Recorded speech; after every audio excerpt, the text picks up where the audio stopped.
देनी हूँ। ऐसे वाक्य आज हम बनाने सीखेंगे। सबसे पहले हम यहाँ पर सिंपल के रूल्स देख लेते हैं।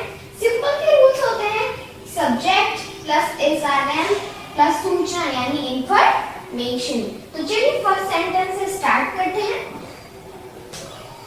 मैं पूर्विका हूँ। मैं पूर्विका हूँ। इसमें हम सबसे पहले किसका यूज करेंगे? सब्जेक्ट का। तो इसमें सब्जेक्ट क्या है इस वाक्य में? मैं। और मैं को हम क्या बोलते हैं इंग्लिश में? I. So first is subject, which is I. Okay. So next is helping verb. So I के साथ हम कौन सा helping verb यूज करेंगे? is are am में से। हम हमेशा I के साथ हमेशा am का ही यूज करते हैं, तो यहाँ पर भी हम am का ही यूज करेंगे। I am. So सूचना इंफॉर्मेशन क्या है इस वाक्य में? पूर्विका हूँ। तो पूर्विका।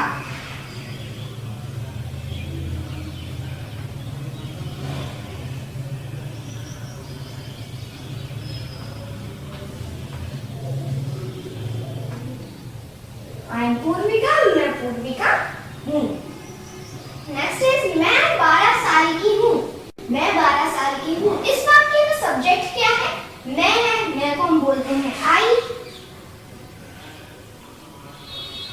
फिर नेक्स्ट क्या है? Helping verb. तो इसमें हेल्पिंग वर्ब क्या लगेगी? एम, क्योंकि आई के साथ हैं। एंड नेक्स्ट इज सूचना इंफॉर्मेशन। इसमें इंफॉर्मेशन क्या है कि भाई 12 साल की हूँ। सो I am 12 years old. Next is वह मेरे अध्यापक हैं। अध्यापक हैं। तो इसमें हम सब्जेक्ट ढूंढेंगे। सब्जेक्ट क्या है? वह। तो वह को हम इंग्लिश में क्या बोलते हैं? ही। तो ही लगा देते हैं हम यहाँ पर सबसे पहले। He. Next is helping verb. So he के साथ हम कौन से हेल्पिंग वर्ब लगाएंगे? ही के साथ हम हमेशा इसका यूज करते हैं, तो यहाँ पर इस लगाएंगे हम हेल्पिंग वर्ब में। He is. So next is सूचना इंफॉर्मेशन। तो इसमें इस वाक्य में सेंटेंस में इंफॉर्मेशन क्या है? कि मेरे अध्यापक हैं। So he is my teacher.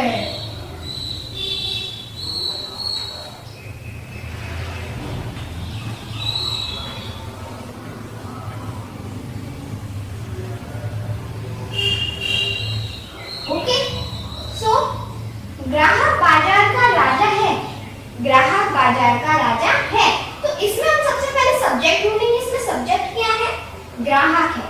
तो ग्राहक को इंग्लिश में क्या बोलते हैं? कस्टमर। तो हम यहाँ पे सबसे पहले कस्टमर लिखेंगे।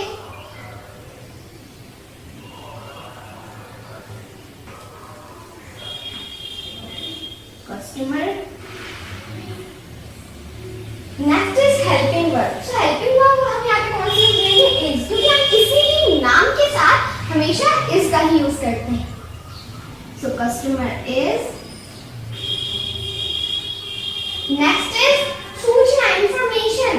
तो इसमें इंफॉर्मेशन क्या दी हुई है? बाजार का राजा है। So customer is the king of market.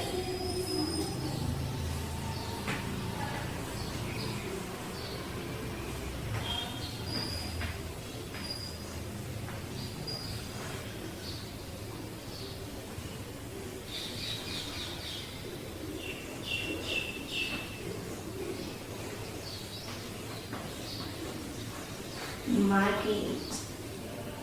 Okay, ग्राहक बाजार का राजा है। King of market.